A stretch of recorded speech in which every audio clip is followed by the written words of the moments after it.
Welcome to another episode of Capital Kitchen. Today we're making something very, very special. We're making a dish called arancini. This is a southern Italian street food that is a stuffed, deep fried risotto ball. It's incredible. It's something you're gonna wanna make for your friends, and I'm gonna tell you how to make it right now, step by step, on Capital Kitchen.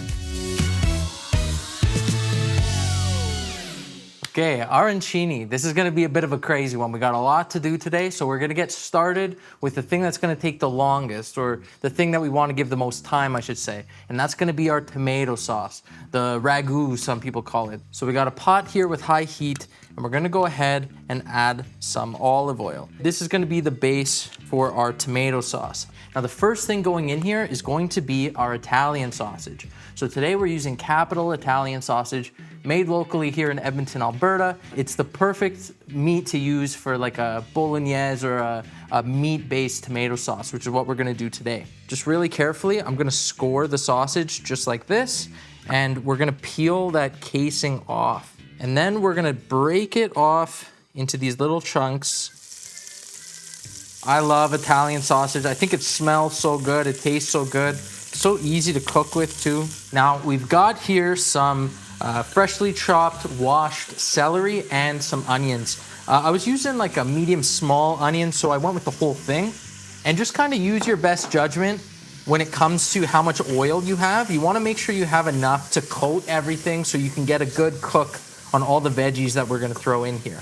I got a whole head of garlic here. I'm not going to use the whole thing. I'm going to save some for our risotto that we're going to make a little later. We still want a good amount. We're still going to do like a good 3-4 cloves worth, as well as a good little bit of parsley. I don't really know what a little bit is in terms of a measurement, but you'll feel it. About that much. If you want exact measurements for any of the stuff that I'm doing here, you could find it on our website at capitalfinemeat.ca. The link's in the description. All of the ingredient amounts, everything that you'll need are right there so you could follow along. All right, I'm gonna push everything to one side here, and I'm gonna get my wine ready to go. This is some homemade wine. I actually had this made locally by a friend. His name's Tony down at Brewfurless. So we got our wine here. This is a Chardonnay. I love to cook with Chardonnay. I think it's got a really nice, dry, sweet flavor. It's perfect for making sauce, doing any kind of cooking with. So I'm gonna get this open. We're gonna add a nice splash in. There it is. Gonna get some tomato paste in here. Good amount of tomato paste, something like that. If you don't add tomato paste, there's no problem at all. But what the tomato paste does is it kind of gives the taste as if you cooked your sauce a lot longer. So it's a good tip if you're short on time, or you know you don't want to cook your sauce all day, add some tomato paste to it. Now we're gonna add in some tomatoes. This is whole peeled tomatoes that I crushed by hand. So I just took them right out of the can, put them in a bowl here, crushed them up. You get your hands a little dirty, but it's one of the easiest ways to do it. And we're just gonna go ahead and add that directly into our sauce.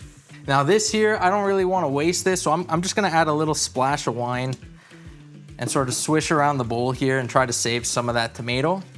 You'll never get 100% of it, but that's what we're gonna do. So I'm gonna go with a little bit of strained tomato with basil, okay? You could get away with crushed tomato, but this is like a super, super fine version of crushed tomato. Again, same deal. We got a lot of sauce that we didn't get out of this bottle here, so I'm gonna add in some white wine. We're gonna shake that up. So the only thing that we're gonna do now is we're gonna put the lid on this and we're gonna let this simmer. We wanna give this about an hour if we can do so. We really wanna reduce it down, you know, develop a lot of the flavors that are in there. Now we're working on our risotto. We got a pan here. I got medium low heat. I'm gonna go in with some butter. We're using a lot here. This is like 3/4 of a stick of butter. We're making a lot of rice. So for rice, we have 2 cups of arborio rice. You don't wanna use any other kind of rice for this. I didn't wash it. We wanna keep a lot of the starch on that rice. So we're just gonna throw it straight in. And we're just gonna saute this. We're gonna toast our rice for a little bit before we add in our broth. A little bit of salt. I'm also gonna add in a little bit of black pepper. And we're gonna go in with some garlic. This is that leftover garlic I didn't use for our tomato sauce. We're just gonna add in a bit of onion. I don't want a crazy amount in there. That's about half a small onion's worth. Just for color and a little bit of smell, we're gonna go ahead and add our saffron, okay? We don't have too much of this today. This is a very, very small package, and this stuff is actually quite expensive. So it's completely optional, but I just wanna show you what it's like if you do decide to use it. This is totally an optional step, but it gives the rice a really, really nice color. Beautiful. I love, love, love that color. I think it's amazing. I do not know why the spice is red and the rice is yellow, but don't question it. It's good. A little splash of our homemade white wine. Okay. That's a Chardonnay. We'll do a little more glug glug. Just because I'm feeling fancy, I'm gonna put in a little scoop of our simmering tomato sauce in here just for some more color. Okay. Just a little scoop like that. Beautiful. And now we're gonna add in our measured chicken broth. So we're going with a 2-to-1 ratio. So we have 2 cups of rice. This is 4 cups of no salt added chicken broth. Now what we wanna do is once we see a little bit of bubbles just like this, we're gonna put the lid on it. We're gonna turn the heat down to low, and we're just gonna wait. We're not gonna stir it, we're not gonna touch it, and what we should be left with is a fluffier and less creamy risotto. So it's been about 20 minutes or so. Our risotto should be fully cooked, so we're gonna take a peek now. Beautiful. So I've got some grated mozzarella cheese, shredded I should say, and we're gonna go ahead and melt that in with the heat from our risotto here. I'm even gonna go ahead and add some more. This is some freshly grated Parmigiano Reggiano cheese. This is more for flavor. We're putting lots of cheese in here today, okay? So I'm gonna spoon some of this down, and we're just going to spread this out just like that on a baking sheet. And we're gonna let this cool off a little bit. And while it's cooling off, we're gonna get our breading station ready to go before we form our arancini balls. So here we are, we've set up a little breading station. We've got some of our sauce that I've just set aside here. It's cooled off. And we've got our risotto that's cooled off with all our melted cheese in it. It's not so crazy as long as everything's at the right temperature. I got clean hands here. And what I'm gonna do is I'm gonna get some risotto like this, okay? And we're gonna make a little well in our hands, okay? We're gonna put in a scoop of our tomato sauce. We're gonna put a little bit of cheese in here. We're gonna grab another piece and kind of like a little hat, we're gonna put it on top, okay? And if we did everything properly, it's gonna hold its shape. We've got ourselves a nice little arancini ball here. So we're gonna go ahead and set that down. That is 1. Not bad.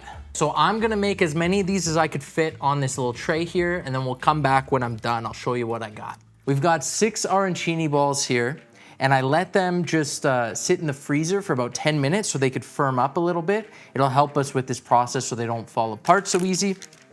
In total, that 2 cups of rice was able to make us 13 arancini balls. They kind of varied in size a little bit. I think that's normal. You could probably get anywhere from 12 to 15, depending on how big you want to make them. What we're gonna do now is we're gonna bread these. We're gonna dip them in the flour, then we're gonna dip them in the egg, then we're gonna dip them in the breadcrumbs and set it aside for frying. So we've got now our arancini balls. They just need to be fried. We're gonna be using a real deep fryer today. You don't need to use a deep fryer, okay? You could shallow fry these just in a pan and turn them halfway. You can take a pot even and fill it up with oil, just careful not to overfill it, and make sure you set it to a temperature of 350 degrees Fahrenheit. That's around where we want them so they cook long enough to melt the cheese that's in the middle, but not so fast that we brown the outside. We want it to be golden and perfect. So 350 degrees, fried in oil. Gonna put the lid on it. And we're gonna check on them when they're golden brown, okay? Woo. There is our first 6 arancini. And we're very carefully gonna put it right down on our tomato sauce, okay? We're gonna sprinkle a little bit of fresh parsley around just for some color, okay? And that is our Arancini. Oh, unbelievable, unbelievable. Look at this. Oh my, like, you know what I'm saying? It doesn't get better than this. Okay, here we go.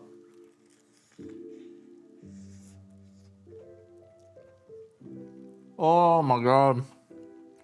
That texturally is perfect. Because we mix that cheese all the way through the risotto, it's very creamy and cheesy and everything holds together really, really nicely. The sauce is perfect with the Italian sausage.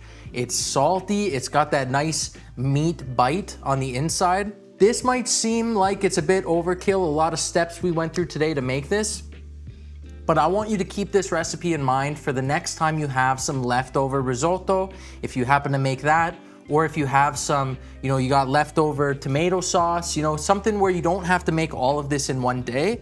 This becomes an amazing recipe you could make using just leftovers, which is really when I'm gonna be doing this again. So this really doesn't have to take much longer than forming the arancini, breading them, frying them. So I really think this could be done, if you're using leftovers, this could be done in like 30 minutes, 40 minutes. I wanna thank you all for watching the video, liking, commenting, subscribing, doing all the things you guys do. And I can't thank you enough. If you do make this, let us know how it went. Give us your feedback. We love reading it. We really appreciate it here at Capital. And with that, we'll see you next time. Take care.